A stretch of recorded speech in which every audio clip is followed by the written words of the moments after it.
Tambahan ilmu nurani untuk para pecinta spiritual, para pecinta mistis, Mas Pesulap Merah. Jadi di dalam daging yang seperti buah sanubari itu ada namanya nurani, ada namanya nafsu, ada namanya akal, ada namanya qalb, hati. Wah, ini tidak tahu Pesulap Merah. Masya Allah. Jadi hati kita itu bukan daging yang menggumpal, yang seperti buah sanubari, yang seperti daun waru itu. Kalau yang dinamakan qalb, hati adalah daging itu, ya manusia mati punya, tapi kan tidak fungsi. Iya benda.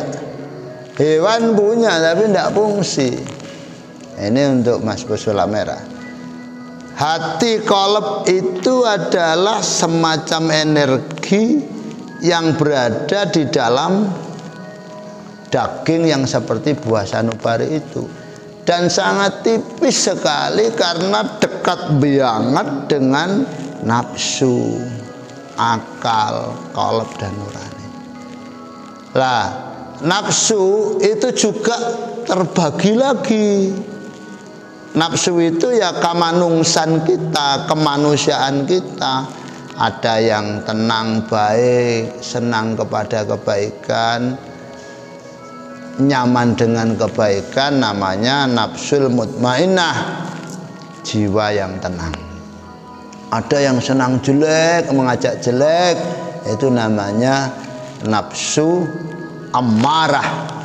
Ada yang sudah perang antara kebaikan dan kejelekan, kebaikan dan kejelekan, namanya nafsu lawamah. Kata orang Jawa nafsu alwamah. Orang Jawa membagi mutmainnah menjadi sufiyah juga.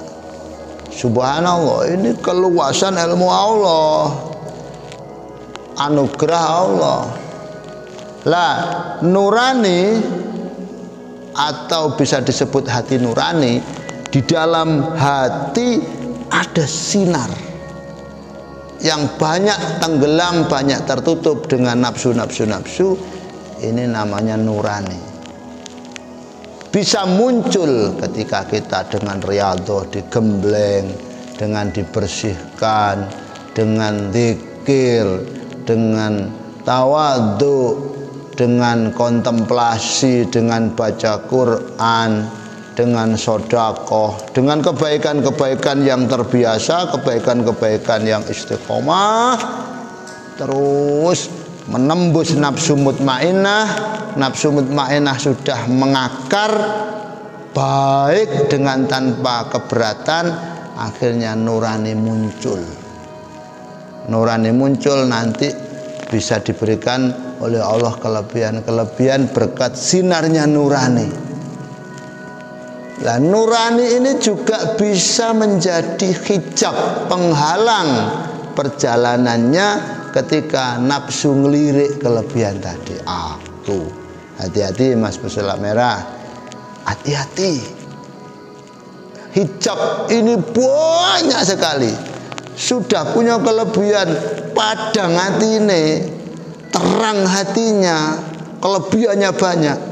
Ketika kok melirik aku, jatuhlah dia, karena njejeri Gusti Allah. Ini namanya ilmu nurani. Ilmu nurani, Masya Allah. Lah, ini juga dikawal terus oleh nafsu tadi. Nafsu tadi repotan ngalahkan nafsu daripada ngalahkan syaitan. 70 syaitan lebih mudah daripada ngalahkan nafsu. Bagaimana untuk mengetahui ini bisikan nafsu atau nurani? Maka kita harus betul-betul neng-nung, seneng-neng, didiamkan biar reda, biar terang, didiamkan biar damai, barat air itu biar lerem, ning bening, maka nanti nuraninya yang sering berkata. Masya Allah. Kalau nurani yang sering berkata, maka bahasanya intuisi. Intuisi. Selain bijak, intuisi. Tidak matematis, tidak hanya mengandalkan logis, tapi intuitis. Masya Allah. Orang yang sudah masuk kepada taraf ini, maka dia menjadi orang di atas rata-rata. Selain dia hebat, yang penting kehebatannya membawa dia kepada keselamatan dan ridho Tuhan. Ini yang disebut di dunia hasanah wa fil akhirati hasanah. Masya Allah.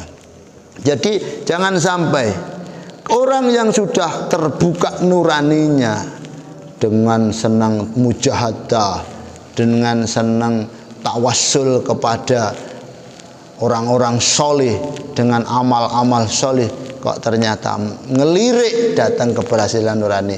Dia terhijab, terhalang, sama dengan orang yang bergelimang nafsu, yang terhalang oleh kebiare donyo, harta tahta wanita. Juga sama. Maka Imam Ghazali memberikan batasan yang sangat istimewa. Semua manusia itu keliru kecuali mereka yang berilmu. Semua orang berilmu masih keliru kecuali orang-orang yang mengamalkan ilmunya. Orang yang mengamalkan ilmunya pun masih keliru kecuali orang yang betul-betul ikhlas dan tulus dalam mengamalkan ilmunya. Orang yang tulus dan ikhlas dalam mengamalkan ilmunya pun masih keliru atau masih dalam bahaya besar. Karena di dalam keberhasilan mengamalkan ilmunya akan banyak kebaikan-kebaikan dan kelebihan. Kok sampai dia ngelirik, maka dia akan jatuh kembali. Mudah-mudahan kita diselamatkan oleh Allah sampai kepada ridho Allah. Assalamualaikum warahmatullahi wabarakatuh.